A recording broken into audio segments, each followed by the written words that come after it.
મુખ્યમંત્રી ભૂપેન્દ્રભાઈ પટેલે ભારે વરસાદ પ્રભાવિત બનાસકાંઠા જિલ્લાના સોઈ ગામમાં અસરગ્રસ્ત વિસ્તારની મુલાકાત લઈને સમગ્ર સ્થિતિનો જાયજો મેળવ્યો હતો।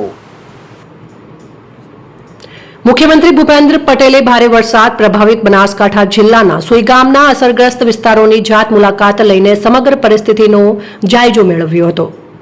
ગુજરાતના મુખ્યમંત્રી બનાસકાંઠામાં ભારે વરસાદથી પ્રભાવિત સરહદી ગામોની મુલાકાતે વાવના ગ્રામજનો સાથે સંવાદ અને રાત્રિ રોકાણ પૂરગ્રસ્ત જિલ્લાઓની મુલાકાતે કર્યું હતું।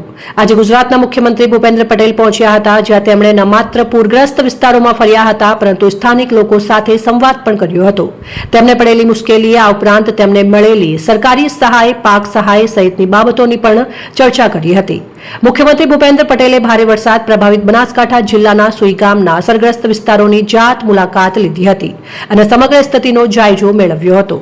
મુખ્યમંત્રીએ ગુરુવારે બપોરે સોઈ ગામ પહોંચ્યા હતા અને સોઈ ગામ સામૂહિક આરોગ્ય કેન્દ્રના આશ્રય સ્થાનમાં આશરો લઈ પૂરગ્રસ્ત અસરગ્રસ્તો સાથે વાતચીત કરી તેમને અપાતી સગવડ તેમજ પૂરથી થયેલા નુકસાનની વિગતો જાણી હતી।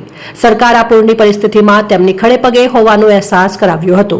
મુખ્યમંત્રીએ સોઈ ગામમાં વરસાદી પાણી ભરાયેલા વિસ્તારોમાં અને જલોત્રા સબસ્ટેશન પણ ગયા હતા અને વરસાદથી ઊભી થયેલી સ્થિતિથી અવગત થયા હતા। મુખ્યમંત્રીએ અસરગ્રસ્ત બનાસકાંઠા જિલ્લાના વાવમાં ગુરુવારે રાત્રિ રોકાણ કરીને ગ્રામજનો સાથે સંવાદ કર્યો હતો અને પરિસ્થિતિની વિગતો મેળવી હતી। ત્યારબાદ તેમણે સોઈ ગામ પ્રાંત અધિકારી કચેરીમાં વિધાનસભા અધ્યક્ષ શંકરભાઈ ચૌધરી, જિલ્લા પ્રભારી મંત્રી બળવંતસિંહ રાજપૂત, ધારાસભ્યો સર્વે સ્વરૂપજી ઠાકોર, અનિકેતભાઈ ઠાકર, પ્રવીણ માળી, પૂર્વ ધારાસભ્ય શશિકાંત પંડ્યા અને પદાધિકારીઓ તથા મુખ્યમંત્રીના મુખ્ય સચિવ એમ.કે. દાસ અને અધિકારીઓ સાથે બેઠક યોજીને તંત્રે હાથ ધરેલી બચાવ રાહત કામગીરીની સમીક્ષા કરવા સાથે જરૂરી માર્ગદર્શક સૂચનો કર્યા હતા। અધ્યક્ષશ્રી, અમારા અહીંના તમામ ધારાસભ્યશ્રીઓએ જે રજૂઆત કરી કે સાહેબ 12માં થયું, 15માં થયું, 17માં થયું અને અત્યારે 25માં થયું, આ પ્રકારના અવારનવાર આ વિસ્તારમાં પહેલાં વરસાદ નહોતો આવતો પણ અત્યારે અતિશય વરસાદ આવે છે।